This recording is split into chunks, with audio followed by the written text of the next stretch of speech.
رسول سلام عليك يا حبيب سلام عليك صلوات الله عليك جمال الوجود بذكر الإله وتصفو الحياة بنور هداه.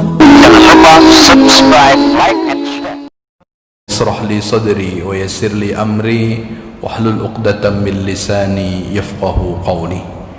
وقد قال تعالى في كتابه الكريم وهو أصدق القائلين: أعوذ بالله من الشيطان الرجيم بسم الله الرحمن الرحيم يا أيها الذين آمنوا اتقوا الله حق تقاته ولا تموتن إلا وأنتم مسلمون.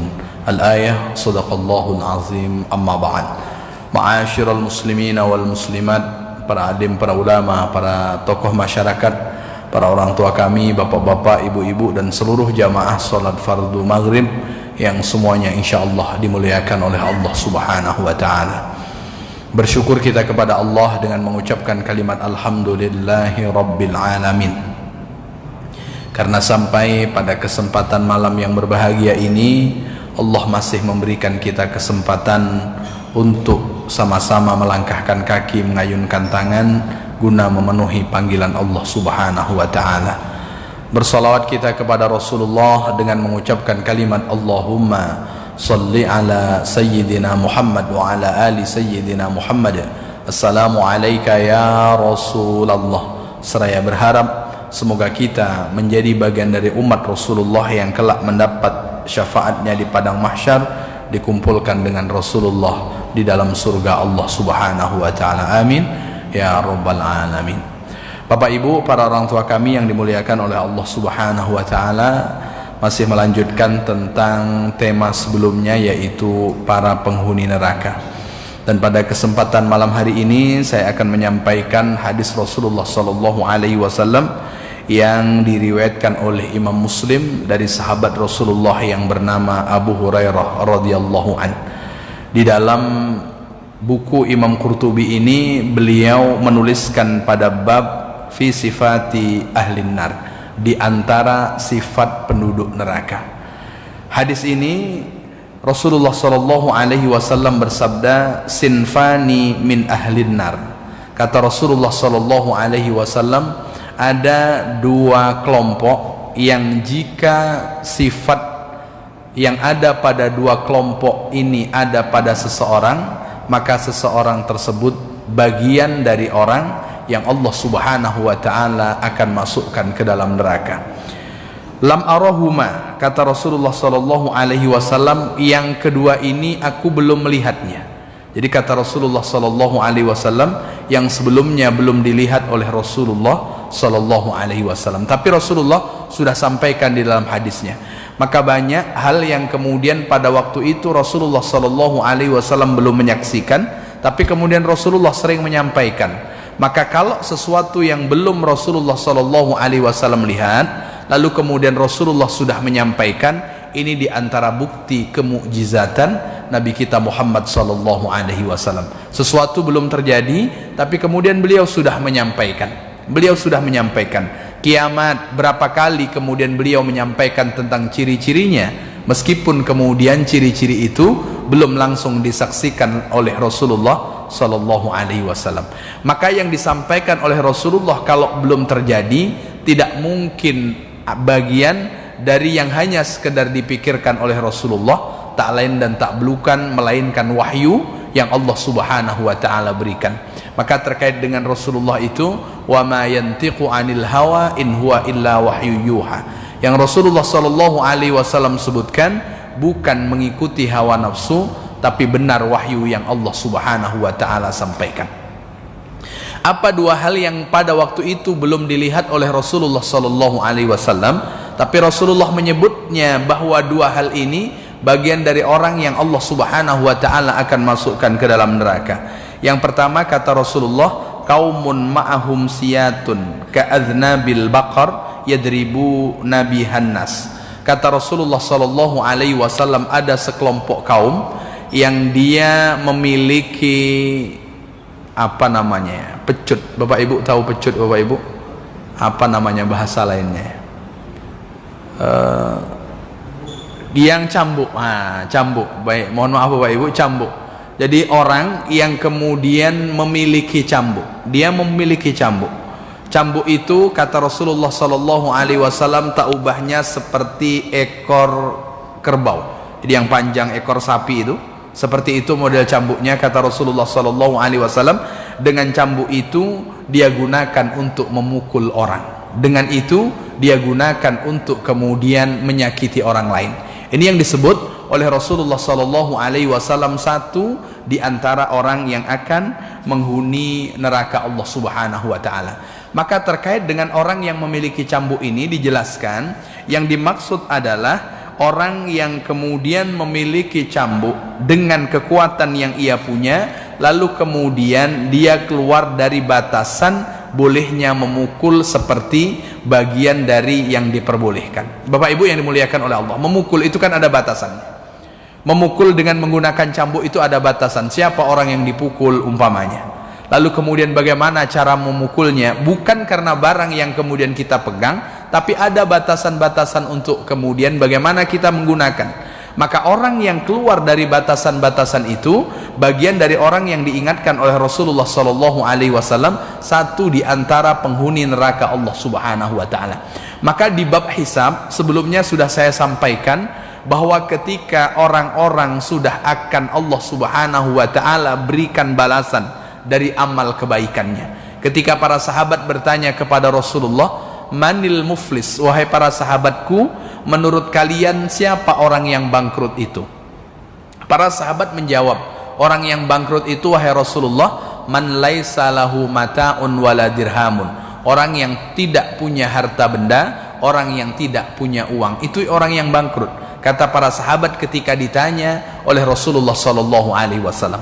Tapi Rasulullah ketika menjelaskan tentang siapa orang yang bangkrut, ternyata Rasulullah bukan menyebutkan orang yang tak punya uang, bukan orang yang tak punya harta yang sebelumnya banyak uangnya, yang sebelumnya banyak harta bendanya, tapi siapa orang yang bangkrut itu kata Rasulullah, orang ya'ti yaumal qiyamah, yang pada hari kiamat nanti dia datang, bizakatin dia bawa pahala zakatnya, wasolatin dia bawa pahala solatnya, wasyamin dia bawa pahala puasanya, untuk mendapatkan balasan dari Allah Subhanahu wa taala.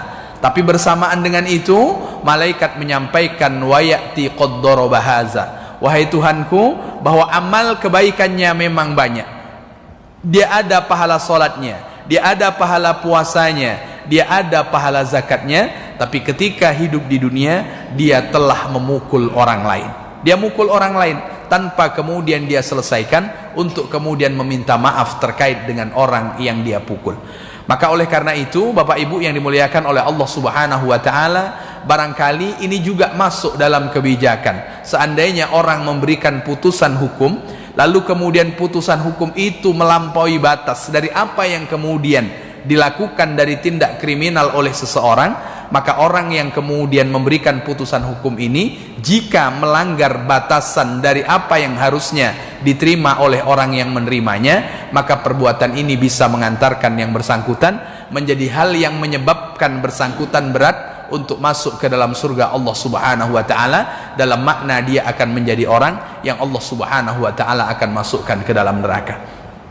Cuman Rasulullah sallallahu alaihi wasallam belum pernah melihat ini. Nanti kalau kemudian kita ketemu satu zaman, satu waktu di mana orang sudah menggunakan pecut, di mana orang itu kemudian menggunakan pecut yang kita sebutkan tadi, lalu kemudian digunakan untuk memukul orang dengan tanpa sebab.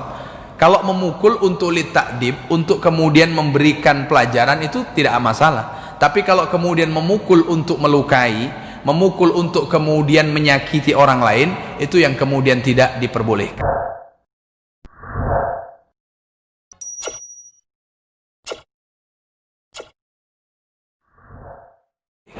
Bahkan Rasulullah sallallahu alaihi wasallam ketika membicarakan kita selaku orang tua, apa kata beliau? Muru auladakum bis shalah wa hum abna'u sab'i sinina. Suruh anakmu melaksanakan salat. Kapan? Saat dia berumur 7 tahun.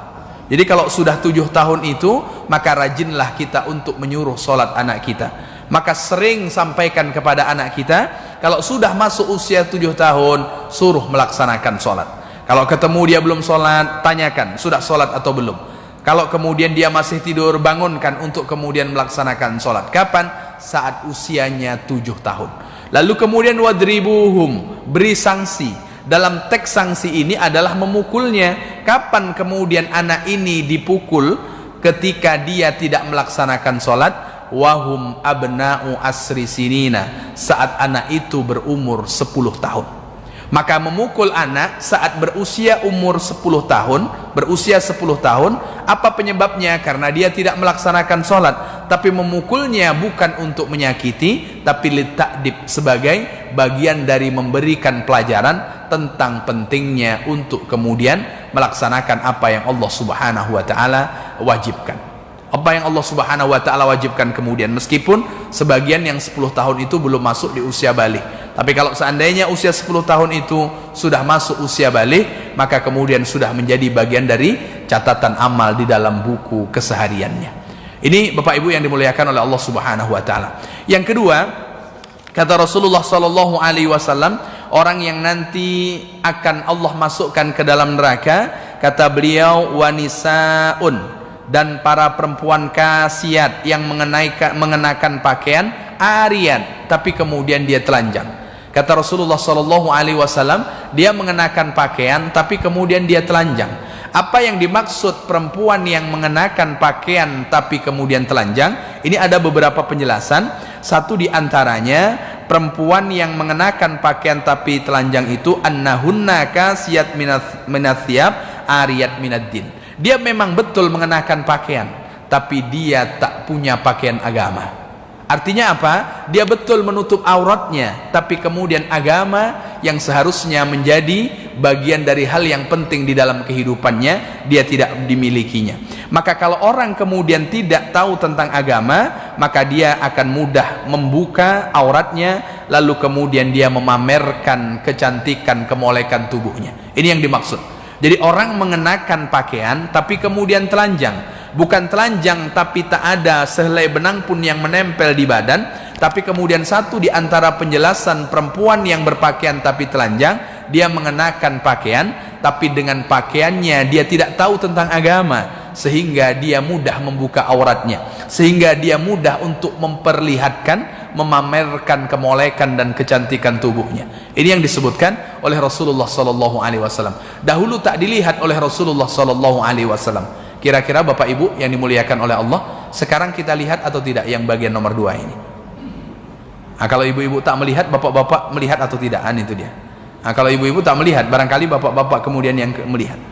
Maka kalau kenapa dia tidak menutup auratnya? Karena kemudian kosong dari dirinya agama. Kalaulah seandainya dia tahu tentang agama, maka kemudian pasti dia akan menutup auratnya. Dia tahu tentang agama tapi kemudian tak ditutup auratnya juga. Kenapa? Karena Allah Subhanahu wa Ta'ala belum tambahkan petunjuk di dalam dirinya. Dia sudah mendapatkan petunjuk. Kenapa? Karena terlahir dalam keadaan muslim. Dia sudah mendapatkan petunjuk. Kenapa? Karena dia mengucapkan kalimat asyhadu an la ilaha illallah wa anna muhammadan rasulullah. Tapi kalau kemudian Allah Subhanahu wa Ta'ala tak tambah petunjuknya, maka dia akan masih tetap membuka auratnya, lalu kemudian memperlihatkan wajah moleknya dan kemudian lain sebagainya. Maka ini yang dimaksud oleh Rasulullah sallallahu alaihi wasallam. Satu di antara penjelasan, dia mengenakan pakaian tapi sesungguhnya dia tidak berpakaian. Kenapa? Karena dia buka auratnya, lalu kemudian dia tampakkan kemolekan tubuhnya dan kemudian lain sebagainya. Ini di antara penjelasan tentang nisa kasiyat ariyat, perempuan yang mengenakan pakaian tapi kemudian dia telanjang. Kemudian yang kedua, yang dimaksud perempuan yang mengenakan pakaian tapi telanjang, wakila kasiyat, dia mengenakan pakaian thiaban, dengan pakaian rokokon yang tipis, lalu kemudian yadharu ma khalfaha wa ma tahtaha, karena pakaiannya tipis maka yang di sebalik pakaian itu terlihat. Dia karena pakaiannya tipis, di sebalik pakaian itu terlihat. Ini yang disebutkan oleh Rasulullah sallallahu alaihi wasallam. Dia berpakaian tapi kemudian karena pakaiannya tipis, maka di sebaliknya itu terlihat. Bapak Ibu yang dimuliakan oleh Allah Subhanahu wa Ta'ala, Ini kata Rasulullah ketika menyebutkan di awal tadi, lam arahuma, sebelumnya aku tak pernah melihat orang yang seperti ini. Tapi kemudian Rasulullah SAW sudah sampaikan. Kapan Rasulullah menyampaikan kepada kita? 14 abad yang lalu. Kalau 14 abad yang lalu ini belum menjadi pemandangan yang bisa dan mudah dilihat oleh orang, tapi kemudian sekarang mudah dilihat oleh orang. Betul dia mengenakan pakaian, tapi pakaiannya tipis. Betul dia mengenakan pakaian, tapi kemudian bagian yang di dalam pakaian itu secara tidak langsung terlihat dari luar. Maka oleh karena itu, ini diantara yang dimaksud, yang diingatkan oleh Rasulullah SAW tentang orang yang menjadi penghuni neraka yang beliau sebutkan pada bagian yang kedua. Bapak Ibu yang dimuliakan oleh Allah Subhanahu wa taala. Yang ketiga, yang dimaksud dengan perempuan yang mengenakan pakaian tapi kemudian telanjang, kasiyat fid dunya bi anwa'iz zinah minal haram wa ma la yajuzu lubsuhu ariyat yaumal qiyamah. Maka ketika di dunia dia mengenakan segala bentuk perhiasan yang haram, maka dia berpakaian. Di dunia semua hiasan dia pakai, tapi kemudian hiasan yang pakai itu dia dapatkan dari yang haram, dari yang haram yang kemudian dia dapatkan. Semua pakaian yang ia kenakan, yang dia dapatkan dari sesuatu yang tidak boleh kemudian dia dapatkan seharusnya, tapi dengan menghalalkan segala cara sehingga dia mengenakan perhiasan yang begitu luar biasa. Dengan menghalalkan segala cara, lalu kemudian dia mengenakan pakaian yang luar biasa, bahkan mahalnya luar biasa. Pada di dunia dia memang betul mengenakan pakaian. Orang tidak tahu apakah pakaian yang ia kenakan itu dengan uang yang halal. Orang tidak tahu apakah kemudian pakaian yang ada di badannya itu dapat dengan cara yang halal. Tapi kemudian nanti di akhirat, ariyat yaumal qiyamah, dia akan menjadi orang-orang yang tidak akan mengenakan pakaian. Ini diantara maksud yang disebutkan oleh Rasulullah SAW. Diantara penghuni neraka Allah Subhanahu wa taala itu adalah orang perempuan yang mengenakan pakaian. Sejatinya secara kasat mata dia berpakaian, tapi kemudian tidak berpakaian, dengan penjelasan beberapa poin tadi yang kita sampaikan pada malam hari ini. Jangan lupa subscribe, like, and share. Salatullah, salamullah ala taha rasulillah. Salatullah, salamullah ala yasin habibillah.